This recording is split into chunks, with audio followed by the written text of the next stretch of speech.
इस video lecture में हम Madhya Pradesh public service commission द्वारा जारी विज्ञापन जिसका नाम है असिस्टेंट प्रोफेसर एग्ज़ाम 2022 के ज्योग्राफी सब्जेक्ट के एग्ज़ाम जो कि 4 अगस्त 2024 को कंडक्ट करवाया गया है के पेपर सेट सी के 50 क्वेश्चंस को सॉल्व करेंगे। इसी पेपर के 50 क्वेश्चंस को वीडियो 14 के माध्यम से मैंने आपको पहले ही उपलब्ध करवा दिया है, जिसे आप मेरे YouTube चैनल ज्योग्राफिकल सॉल्यूशंस की प्लेलिस्ट जिसका नाम है MPPSC geography assistant professor exam 2022 held on 4 अगस्त 2024 में जाकर देख सकते हैं।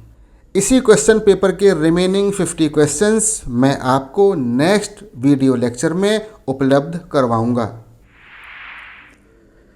क्वेश्चन है, मानचित्र का पैमाना क्या प्रदर्शित करता है? What does the scale of a map shows? देखिए, हमेशा याद रखिएगा, मानचित्र में प्रदर्शित किन्हीं दो बिंदुओं के बीच की दूरी तथा उन्हीं बिंदुओं के बीच की धरातल पर वास्तविक दूरी के मध्य के अनुपात को ही उस मानचित्र की मापनी पैमाना या स्केल कहते हैं। इस तरह इस क्वेश्चन का सही आंसर होगा ऑप्शन डी। नेक्स्ट क्वेश्चन है, यदि Rn मान 1 से अधिक है तो यह किस प्रकार के प्रतिरूप का संकेत देता है? If the Rn value is greater than 1, what type of pattern does it indicate? इस क्वेश्चन का संबंध नियरेस्ट नेबरहुड एनालिसिस से है। यह एक स्पेशियल स्टैटिस्टिकल मेथड है। इसके द्वारा किसी स्टडी एरिया में पॉइंट्स के डिस्ट्रीब्यूशन पैटर्न को असेस किया जाता है। इस स्टडी से पता चलता है कि किसी स्टडी एरिया में जो पॉइंट्स का डिस्ट्रीब्यूशन पैटर्न है वह क्लस्टर्ड है, रैंडम है या यूनिफॉर्म है। इसके लिए Rn वैल्यूज़ या नियरेस्ट नाइबरहुड रेशियो को कैलकुलेट किया जाता है। Rn का मान हमेशा 0 से लेकर 2.1491 या 2.15 के बीच में ही होता है।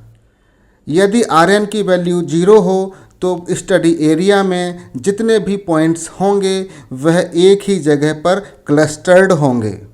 वहीं यदि Rn की वैल्यू 1 हो तो स्टडी एरिया में जितने भी पॉइंट्स होंगे उनका डिस्ट्रीब्यूशन पैटर्न रैंडम होगा।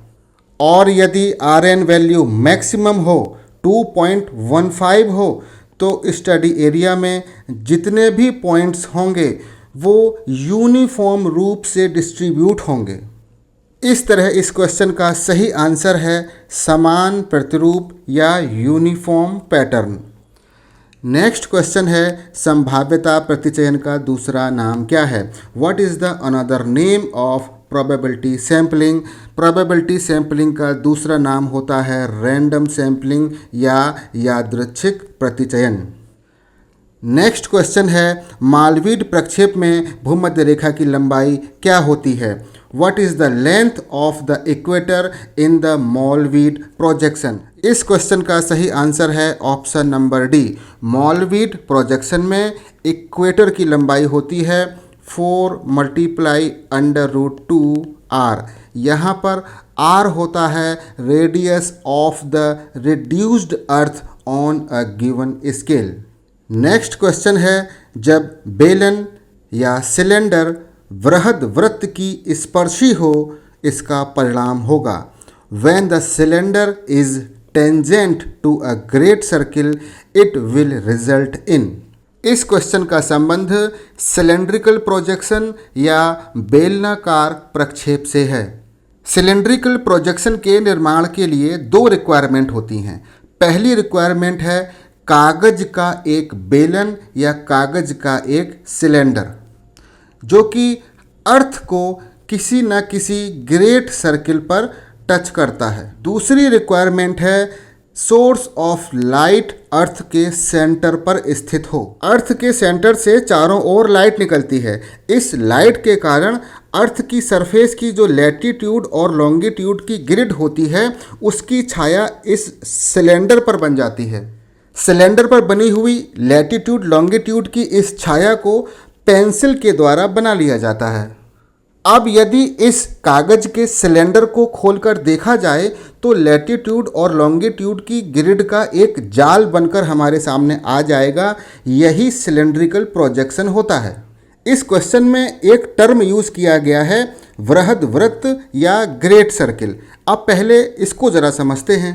देखिए, ग्रेट सर्किल जो है पृथ्वी पर खींचा गया सबसे बड़ा सर्किल है और हम जानते हैं कि हर सर्किल का एक सेंटर होता है, अपनी अर्थ का भी सेंटर है। इस सर्किल की विशेषता है कि इस सर्किल का सेंटर और अर्थ का सेंटर एक ही होंगे, कोइंसाइड करेंगे। साथ ही साथ पृथ्वी पर खींचे जा सकने वाले समस्त ग्रेट सर्किल्स की रेडियस सेम होगी। इक्वेटर ग्रेट सर्किल का एक बहुत अच्छा एग्जाम्पल है। कोई भी मेरिडियन और उसकी एंटी मेरिडियन मिलकर भी एक ग्रेट सर्किल का निर्माण करते हैं। इस डायग्राम में यदि देखें तो यहाँ पर यह कागज का सिलेंडर अर्थ की इक्वेटर को टच कर रहा है। जब सिलेंड्रिकल प्रोजेक्शन में एक कागज का सिलेंडर पृथ्वी की किसी भी ग्रेट सर्किल को टच करता है या उस पर टेंजेंट या स्पर्शी होता है, तब सिलेंड्रिकल प्रोजेक्शन पर बनी वह लाइन जिस पर ग्रेट सर्किल टच कर रहा है वह स्टैंडर्ड लाइन कहलाती है।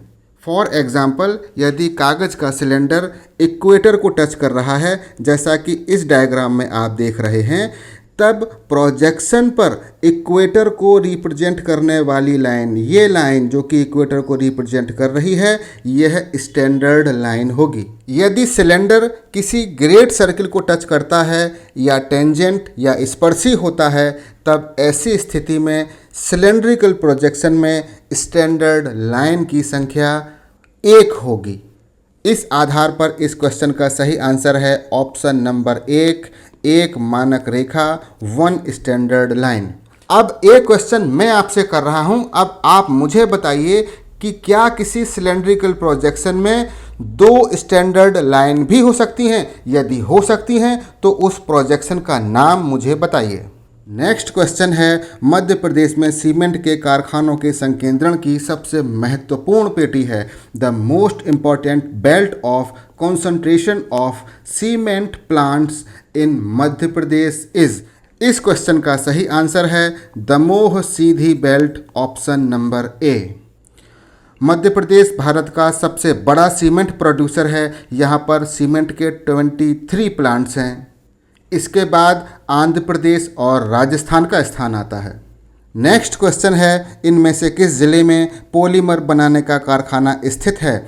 Which of these districts the polymer manufacturing factory is located? इस क्वेश्चन का सही आंसर है option number B, Chhindwara. Next question है, मध्य प्रदेश के मालवा पठार के संदर्भ में निम्न कथनों में कौन सा कथन सही नहीं है? यदि मैप में देखा जाए तो मध्य प्रदेश में मालवा पठार की स्थिति इस क्षेत्र में है। पहला स्टेटमेंट है, यह दक्कन ट्रैप से आवृत है। It is underlain by the Deccan trap. यह स्टेटमेंट बिल्कुल सही है। दूसरा स्टेटमेंट है, विंध्याचल श्रेणी इसकी दक्षिणी सीमा बनाती है। यह स्टेटमेंट भी बिल्कुल सही है। थर्ड स्टेटमेंट है, पठार का सामान्य ढाल दक्षिण पूर्व की ओर है। General slope of the प्लेटू is towards south east. यह स्टेटमेंट बिल्कुल गलत है, क्योंकि इस पठार पर बहने वाली नदियां जैसे चंबल, शिप्रा और सिंध को देखा जाए तो इस पठार का ढाल नॉर्थ की तरफ है, उत्तर की ओर है, न कि दक्षिण पूर्व की ओर है। नेक्स्ट स्टेटमेंट है, विंध्यन स्थलाकृतियाँ दक्कन ट्रैप से ढक गई थीं। The Vindhyan topography was covered by Deccan trap. यह स्टेटमेंट भी बिल्कुल सही है। इस तरह इस क्वेश्चन का सही आंसर है option number C. Next question है, मध्य प्रदेश के बघेलखंड भौगोलिक प्रदेश के विषय में निम्नलिखित कथनों में कौन सा सही नहीं है? यदि मैप में देखा जाए तो मध्य प्रदेश के इस भाग में बघेलखंड का पठार स्थित है। इसके संबंध में यहाँ पहला स्टेटमेंट दिया हुआ है, यहाँ लाल बलुई मिट्टी की प्रधानता है। Red Sandy soil is dominant, यह स्टेटमेंट बिल्कुल सही है। स्टेटमेंट सी है कि यह अधिकांश पथरीला, पहाड़ी और पठारी भाग है। प्रीडोमिनेंटली इट इज़ स्टोनी, हिली एंड प्लेटू एरिया, यह स्टेटमेंट भी बिल्कुल सही है। अगला स्टेटमेंट है, इस प्रदेश में कोयले के क्षेत्र हैं। Coal fields are present in this region, यह स्टेटमेंट बिल्कुल सही है क्योंकि इस क्षेत्र में सिंगरौली, रेणुकूट और पिपरी जैसे कोयले के क्षेत्र पाए जाते हैं। स्टेटमेंट बी है, निरा बोया गया क्षेत्र आधे से अधिक है। More than half of the area is net sown, यह स्टेटमेंट बिल्कुल गलत है। इस तरह इस क्वेश्चन का सही आंसर है option number B. Next question है, चंदेरी, खजुराहो, ओरछा और सोनागिरी मध्य प्रदेश के किस भौगोलिक प्रदेश में स्थित हैं?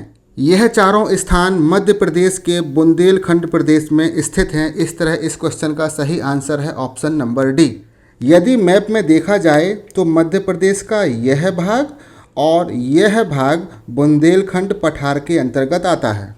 नेक्स्ट क्वेश्चन है, मानचित्र के विवर्धन या लघुकरण में कौन सा मानचित्र पैमाना सबसे उत्तम होता है? Which one of the map scale is the best while enlarging and reducing a map?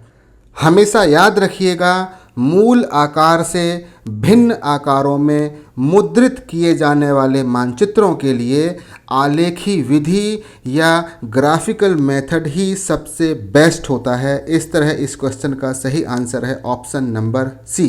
Next question में दो लिस्ट दी हुई हैं। पहली लिस्ट में GNSS global navigation satellite systems दिए हुए हैं और दूसरी लिस्ट में वह देश दिए हुए हैं जिनसे यह GNSS संबंधित हैं। दोनों ही लिस्ट का सही मिलान करना है और सही विकल्प का चयन करना है। ग्लोनास GNSS रसिया का है, गैलीलियो GNSS यूरोपियन यूनियन का है, नवस्टार GPS USA का है और बाइडू GNSS का संबंध चाइना से है।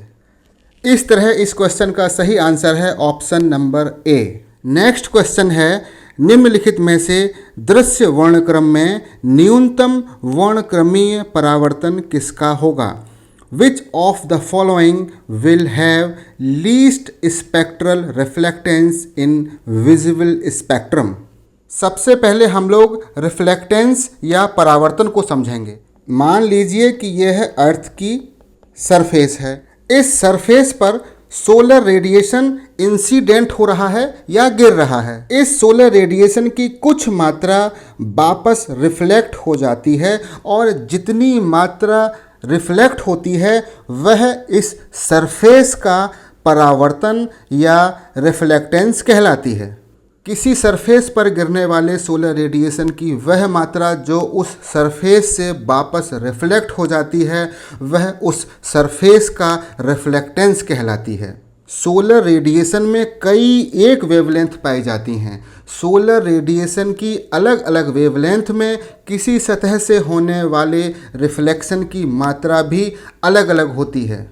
इस तरह हम कह सकते हैं कि कोई एक सरफेस सोलर रेडिएशन के अलग अलग वेवलेंथ में अलग अलग रिफ्लेक्टेंस को शो करेगी। इस डायग्राम में अर्थ की तीन सरफेस सॉइल, वेजिटेशन और वाटर के रिफ्लेक्टेंस कर्व को दिखाया गया है। इस कर्व की एक्स एक्सिस पर सोलर रेडिएशन के डिफरेंट वेवलेंथ दिखाए गए हैं, जबकि वाई एक्सिस पर किसी सतह जैसे वेजिटेशन, सॉइल या वाटर से होने वाले रिफ्लेक्टेंस को परसेंटेज में दिखाया गया है। इस डायग्राम में विजुअल स्पेक्ट्रम में वाटर के स्पेक्ट्रल रिफ्लेक्टेंस कर्व को सबसे नीचे दिखाया गया है।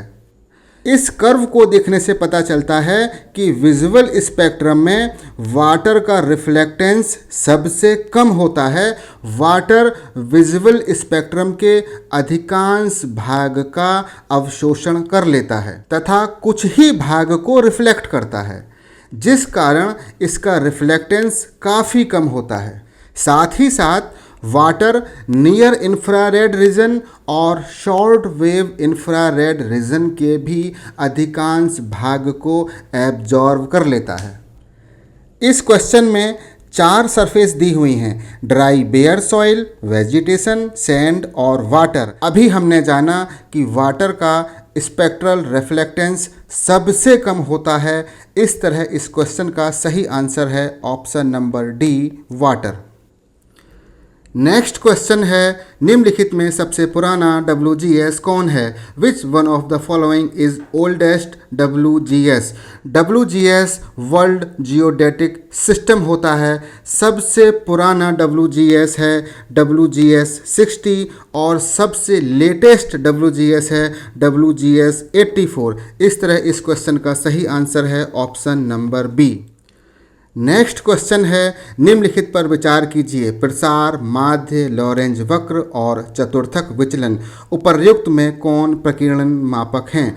Consider the following: range, median, Lorenz curve और quartile deviation. Which of the above are measures of dispersion? देखिए, रेंज, लॉरेंज कर्व और क्वार्टाइल डेविएशन, इन तीनों के द्वारा डिस्पर्जन या प्रकीर्णन को मेज़र किया जाता है। इस तरह इस क्वेश्चन का सही आंसर है option number B. Next question है, रूस का कुजनेटस्क बेसिन किस खनिज के उत्पादन के लिए प्रसिद्ध है? इस क्वेश्चन का सही आंसर है रूस का कुजनेटस्क बेसिन कोयले के लिए फेमस है। नेक्स्ट क्वेश्चन है, निम्नलिखित में से किस विद्वान ने भारत को नियोजन प्रदेशों में बांटने का पहला प्रयास किया था? इस क्वेश्चन का सही आंसर है KS रामचंद्रन। 1961 में रामचंद्रन ने पहली बार भारत को 5 मेजर रीजन्स में डिवाइड किया था। नेक्स्ट क्वेश्चन है, मानव विकास सूचकांक ह्यूमन डेवलपमेंट इंडेक्स के परिकलन में निम्न में से किस सूचकांक को लिया जाता है? देखिए, मानव विकास सूचकांक या ह्यूमन डेवलपमेंट इंडेक्स की गणना क्वेश्चन में दिए हुए तीनों ही सूचकांकों के आधार पर की जाती है। इस तरह इस क्वेश्चन का सही आंसर है option number D. Next question है, किस पंचवर्षीय योजना में कृषि जलवायु क्षेत्रीय नियोजन उपागम agro climatic regional planning approach को स्वीकार किया गया? इस क्वेश्चन का सही आंसर है option number D. Planning commission of India ने 1989 में 7th 5 ईयर प्लान के दौरान भारत को 15 एग्रो क्लाइमेटिक रीजन्स में डिवाइड किया था। नेक्स्ट क्वेश्चन है, निम्नलिखित में से किस वर्ष में पहली बार एकीकृत ग्रामीण विकास कार्यक्रम IRDP शुरू किया गया था? इस क्वेश्चन का सही आंसर है ऑप्शन नंबर बी। 1976 और 77 में IRDP कार्यक्रम शुरू किया गया था। अगला क्वेश्चन है, जनसंख्या संसाधन संतुलन है पॉपुलेशन रिसोर्स बैलेंस इज। देखिए, अनुकूलतम जनसंख्या या ऑप्टिमम पॉपुलेशन के दौरान जनसंख्या और संसाधन पॉपुलेशन और रिसोर्सेस के मध्य संतुलन की स्थिति पाई जाती है। इस तरह इस क्वेश्चन का सही आंसर है option number B. Next question है, according to 1991 census the percentage of women in intra state migration is highest in India. 1991 के जनगणना के अनुसार भारत में अंतर्राज्यीय प्रवास में स्त्रियों का प्रतिशत सर्वाधिक रहता है। 1991 की जनगणना के अनुसार इंट्रा स्टेट माइग्रेशन के दौरान वुमेन्स का जो परसेंटेज होता है वह रूरल टू रूरल सबसे अधिक होता है। इस तरह इस क्वेश्चन का सही आंसर है option number C. Next question में 2 लिस्ट दी हुई हैं और दोनों का सही मिलान करते हुए सही विकल्प का चयन करना है। देखिए, वाल्टर क्रिस्टालर ने केंद्रीय स्थल सिद्धांत दिया था। GK जिफ ने कोटि आकार नियम के बारे में बताया। एडवर्ड एकरमैन ने जनसंख्या संसाधन प्रदेश पॉपुलेशन रिसोर्स रीजन के बारे में बताया है और टी.एल. स्मिथ ने नगरीय उपांत या अर्बन फ्रिंज के बारे में बताया है। इस तरह इस क्वेश्चन का सही आंसर है option number C. Next question है, लाश का परिवर्ती क पदानुक्रम वर्ष में दिया गया। Loss stipulated the changing hierarchy of के इन द ईयर। लॉस एक जर्मन अर्थशास्त्री थे। इनका जन्म 1906 में हुआ था और इनकी मृत्यु 1945 में हुई थी। लॉस ने 1940 में जर्मन भाषा में एक बुक लिखी। इस बुक का इंग्लिश ट्रांसलेट आया है 1954 में और इस बुक का नाम था इकोनॉमिक्स ऑफ लोकेशन। इसी बुक में उन्होंने अपने केंद्र स्थल संबंधी विचारों को प्रस्तुत किया और उन्हीं विचारों के अंतर्गत चेंजिंग के कॉन्सेप्ट को दिया। इस तरह इस क्वेश्चन का सही आंसर है option number A. Next question है, निम्नलिखित में से किस महाद्वीप में वर्ष 2022 में विश्व में जनसंख्या का प्रतिशत सबसे कम दर्ज किया गया। इस क्वेश्चन का सही आंसर है option number B, Oceania. Next question है, ब्लैक बक राष्ट्रीय उद्यान किस राज्य में स्थित है। इस क्वेश्चन का सही आंसर है ब्लैक बक राष्ट्रीय उद्यान गुजरात के भावनगर जिले में स्थित है। ब्लैक बक का मतलब होता है काला हिरन। अगला क्वेश्चन है, किसे लोहे का ऑक्साइड कहा जाता है। हेमेटाइट को लोहे का ऑक्साइड कहा जाता है जबकि मैग्नेटाइट को ब्लैक ओर कहा जाता है। नेक्स्ट क्वेश्चन है, भारत में कृषि क्रांतियों में से कौन सा ऑपरेशन फ्लड के रूप में भी जाना जाता है। इस क्वेश्चन का आंसर है दुग्ध उत्पादन, milk production, option number C. अगला क्वेश्चन है, निम्न में से कौन सा शहर भारत का मैनचेस्टर के नाम से जाना जाता है। इस क्वेश्चन का सही आंसर है option number C, Ahmedabad Bharat का मैनचेस्टर कहा जाता है। नेक्स्ट क्वेश्चन है, प्रमुख पर्यटन केंद्र कोडाईकनाल किस राज्य में स्थित है। इस क्वेश्चन का सही आंसर है Tamil Nadu, option number B. Next question है, वेगनर के महाद्वीपीय प्रवाह सिद्धांत कॉन्टिनेंटल ड्रिफ्ट थ्योरी के अनुसार टर्शियरी युग में उत्तरी ध्रुव नॉर्थ पोल कहाँ स्थित था। इस क्वेश्चन का सही आंसर है option number A, 51 degree north latitude and 153 degree west longitude. Next question है, निम्न में से कौन सा कथन सही नहीं है। पहला कथन है, भूसन्नतियों जियोसिंक्लाइंस का रूप सदैव एक सा नहीं रहता। यह स्टेटमेंट बिल्कुल सही है।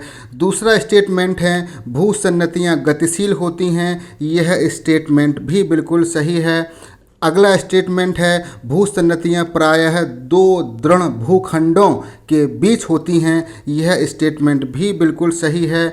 अगला स्टेटमेंट है, भूसन्नतियों का भूगर्भिक इतिहास बहुत छोटा होता है। यह स्टेटमेंट बिल्कुल गलत है। भूसन्नतियों का भूगर्भिक इतिहास बहुत लंबा होता है। नेक्स्ट क्वेश्चन है, कास्ट स्थलाकृति विकास के लिए कौन क्षेत्र आदर्श हैं। Which area is ideal for development of karst topography. इस क्वेश्चन का सही आंसर है lime stone area, option number A. Next question है, निम्नलिखित में से कौन सा प्रपातों का पीछे हटना का उदाहरण है। Which of the following waterfall is an example of recession of waterfall. इस क्वेश्चन का सही आंसर है नियाग्रा वाटरफॉल। नियाग्रा फॉल में ऊपर के हिस्से में कठोर चट्टानें पाई जाती हैं जबकि नीचे के हिस्से में मुलायम चट्टानें पाई जाती हैं। दोनों ही चट्टानों में डिफरेंशियल इरोजन के कारण नियाग्रा फॉल में रिसेशन हो रहा है, वह पीछे की ओर हटता चला जा रहा है। अगला क्वेश्चन है, किस विद्वान ने हिमानी के अपरदनात्मक मैदानों को क्रायोप्लेनेशन का परिणाम माना है। Which of the following scholars considered cryoplanation as the cause of formation of glacial erosional plain. इस क्वेश्चन का सही आंसर है ब्रायन किर्क, ऑप्शन नंबर ए।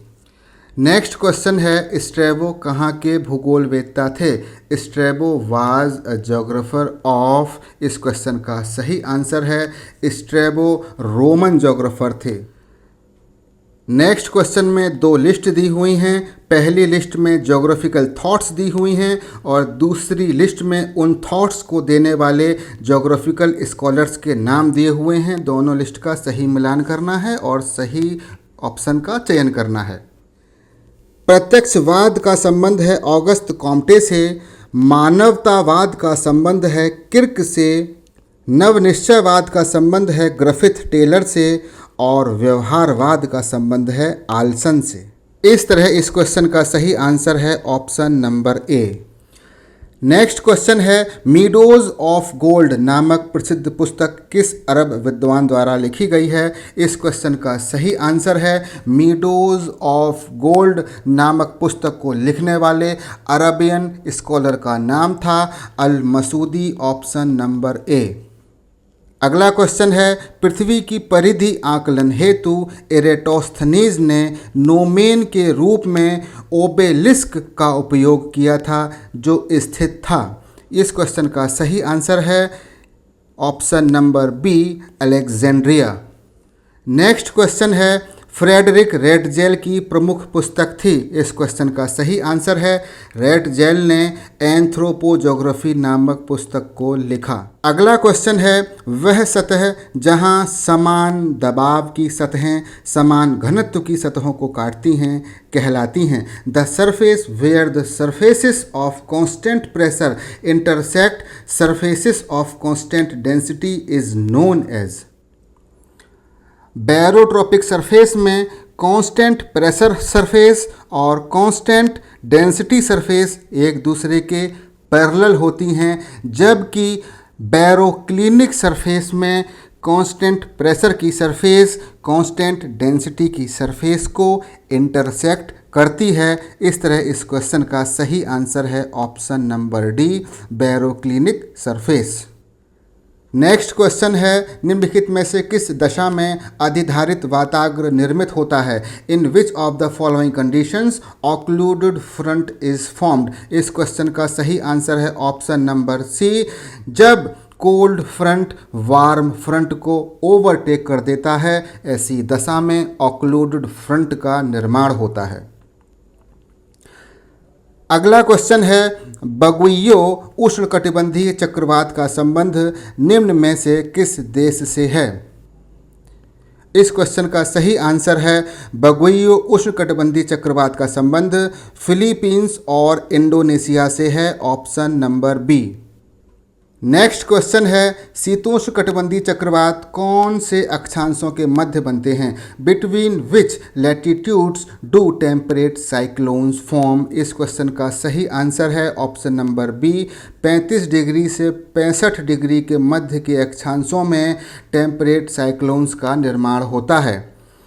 अगला क्वेश्चन है थार्नथ्वेट ने जलवायु वर्गीकरण की उन्नत व संशोधित योजना किस वर्ष प्रस्तुत की थी? In which year Thornthwaite presented advanced and modified scheme of classification of climate. इस क्वेश्चन का सही आंसर है option number D 1948।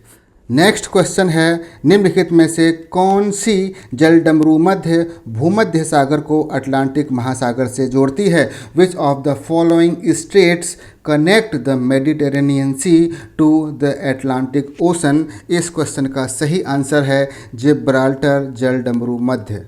Option number B.